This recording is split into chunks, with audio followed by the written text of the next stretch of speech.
Namaskar, everyone. As we begin our darshan today, I just want to say a few words before we go into meditation.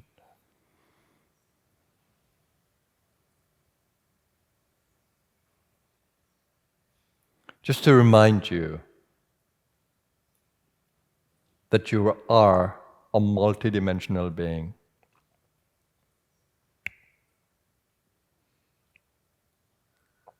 And that must feature in the meditation if you are to have a good meditation.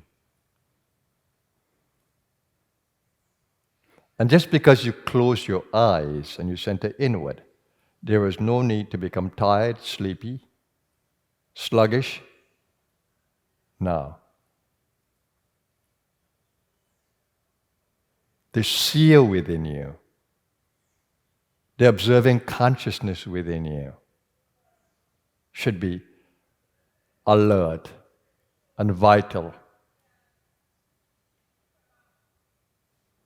And then we need to find the ego, the self-identity that we have in the field. Because the ego is important. It is the seeker. It is the one who is seeking. And it is the one that's going to be operating. We need a sense of self to operate.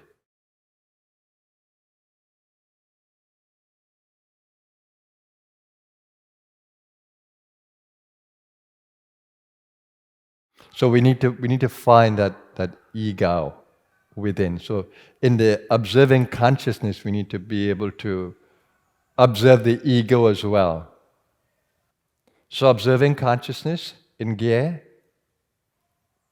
self-identity being observed, and we need to use the ego in the process. But the reason why I spoke about multidimensionality is that we are centering in the subtle field with the observing consciousness at the center.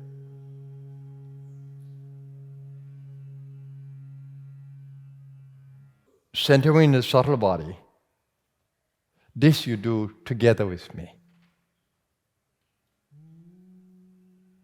I'm your guide in this journey. I know the field.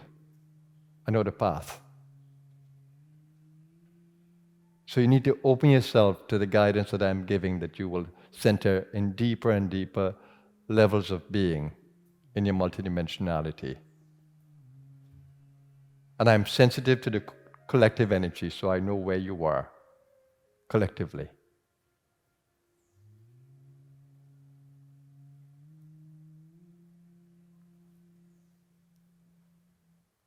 So in the centering, you need to feel a lightness of being, a buoyant feeling in your being. It's only then that you can really center in the subtle energy field. If you're caught in the gross body, then you're feeling all the aches and pains and heaviness of the gross body,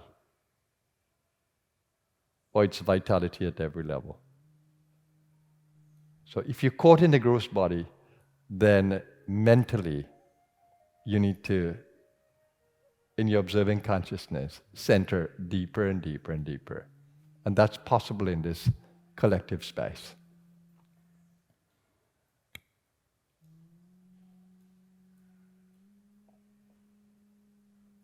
Okay, so let's go there now.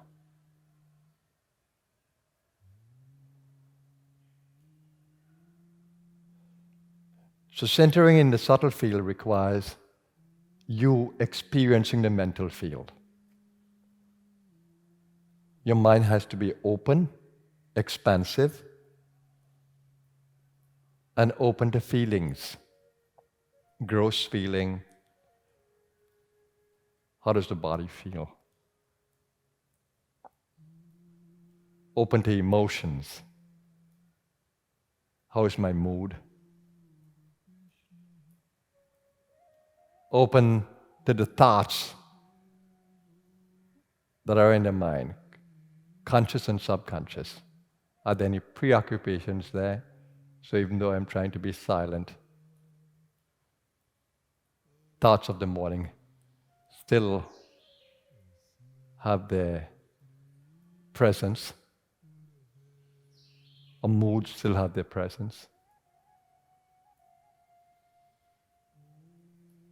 And if they do, you need the gentleness of the breath. And you need the lengthening of the breath. That's what pranayama is.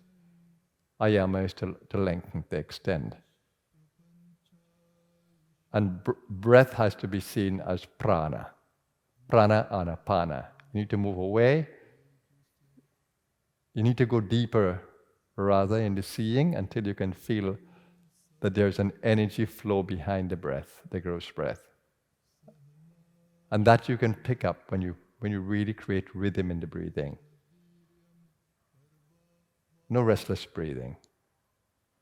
You need to bring the breath into a calm, gentle rhythm.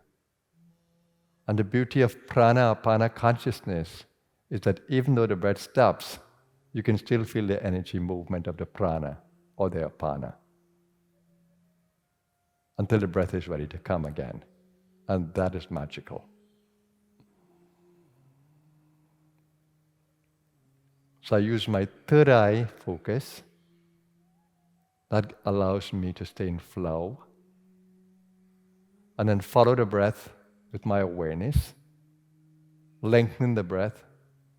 So that's why I say breathe in completely and breathe out fully. And then pause. That's the reason why I say that. Because in the pause you are following the energy.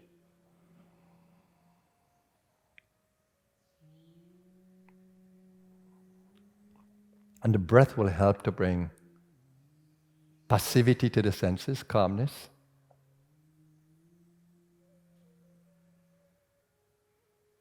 Quietness of the mind. And will smoothen the emotions, the emotional feel. So you can help that. Your ego can help by just striving to be loving. Just loving kindness.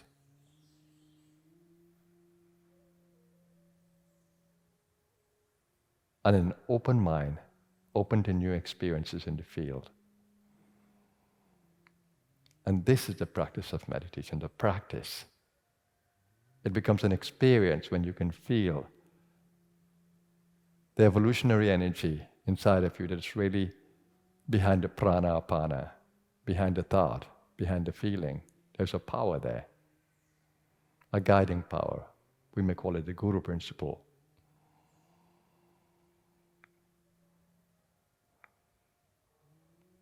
So you need a gentle third eye focus that is externalized. You need attention on the breathing. You need rhythm in the breath, gentleness, full breathing, and then the pauses. And remain in the lightness of being. So stay so aware that you can feel the revitalization across your being.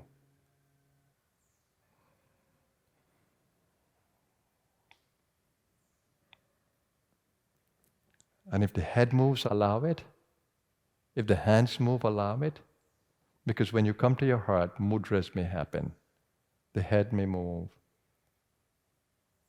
The hands may move. The body may twist, may turn.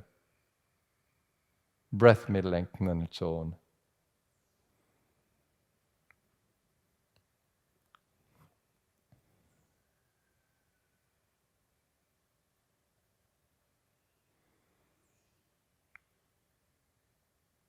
And this is the beauty of Kundalini Mahayoga.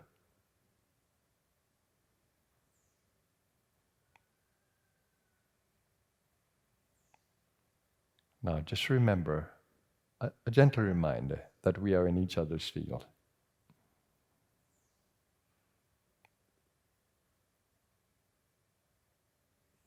Our energies are together in a bigger field, a universal field. If you find mantras coming into the mind, allow them to resonate in the mind. They may come from your practice. or they may come from the divine, bringing it to you.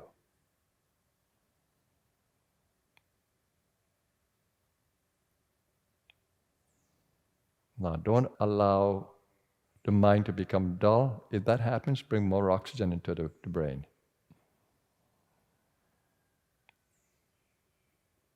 You want to go safely when you reduce the oxygen. Prana must dominate. And if it isn't, if you're getting sluggish, body's slumping, then you need more oxygen.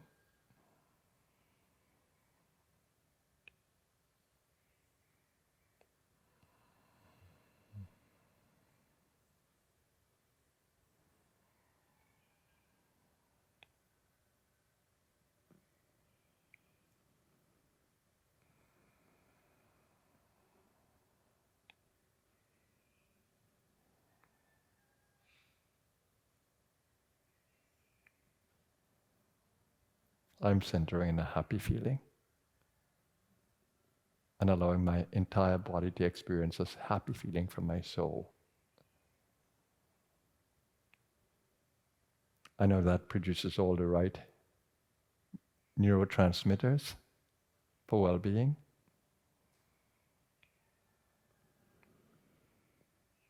And I like how my body feels when I do that. Happy.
Now slowly and ever so gently, bring more oxygen into your body. Always breathe out first and pull more oxygen into the lungs, more air.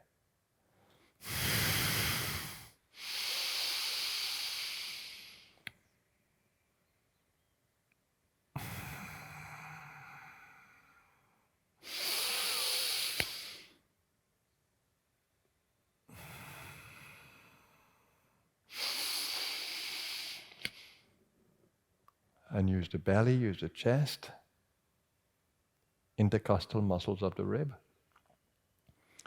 and the clavicular breathing. Open the shoulders and lift the shoulders to breathe in completely.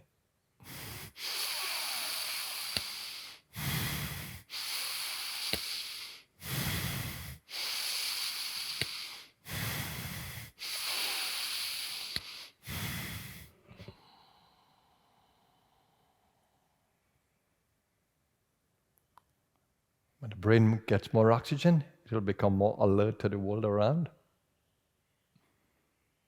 to the elements of nature. The senses will become more energized, vital. The seeing, the smelling, the tasting, touching, hearing, smelling. Check them out.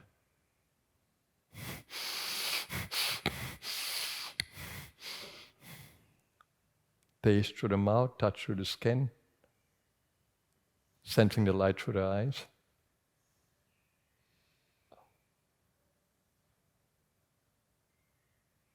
The fragrance from around.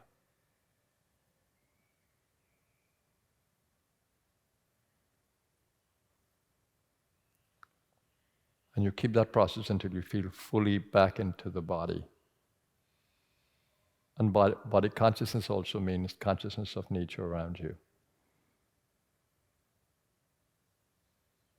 And a relationship, a harmonious relationship with the world around you. And here's where we'll do the Om sound to close our meditation darshan today. We'll breathe through the mouth. It offers very little resistance. And breathing through the nose.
And just a reminder to you is that in the Om sound we use the guttural, palatal, which is the middle of the mouth, and labial, which is the lips.